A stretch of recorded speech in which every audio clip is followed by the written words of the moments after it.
Bravo, bravo. Wow, here we go. Again. One more. Again.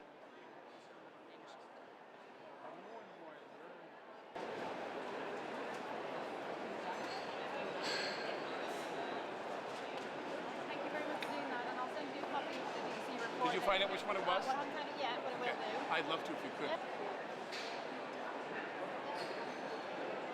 It's essential that I say that I don't want to see people lose their job. People have high-paying jobs in the oil industry, for example, back home. I don't want to see those people lose their job. At the same time, I'd love to see a major oil company go out of business in the United States. That would be a tremendous sign of progress. That would mean that demand is down. Demand for oil must go down. Demand for coal must be eliminated completely. Coal is filthy.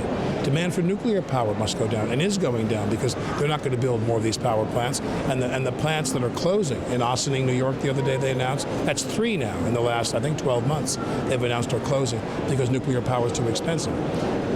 We need to have the major powers in this world, the Chinese, the Americans, the Brits, the Russians, the Germans.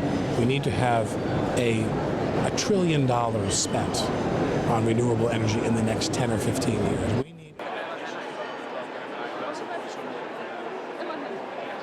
We all know that emissions and energy production, that's a problem.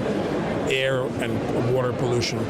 But maintaining the rights of indigenous people as stewards who can report what's really going. In this digital age, there are foundations and there are NGOs that are providing these people with drone technology and cameras. So what's happening in that area can be posted online and reported to the world immediately, like anything now. And I'm more eager to rely on people like this than our guest here, than to rely on governments and industry to tell me what's right for that environment. Those Muslim extremist husbands don't want to travel very much, do they? So we had to reserve those resources. We had to do something because we cannot rely on the government to wait for them to give us, to bring wheat or to bring oil and to distribute it among the people. That's not the solution. We want sustainable livelihoods. So we are working on sustainability and food security mostly. The communities, the poverty reduction is we are doing on poverty reduction. It's helping a lot. The communities, we had a lot of malnutrition among babies and women, mothers, and now we are preventing them. It's working a lot.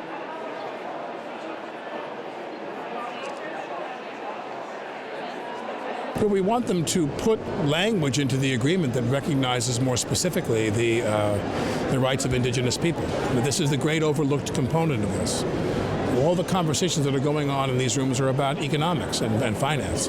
Banks are calling the shots, and industry is calling the shots, and government ministers who don't want to slow down their economies, because all the world's economies are slowing down again, and growth is going down again, which is the thing that the standard that they're all obsessed with.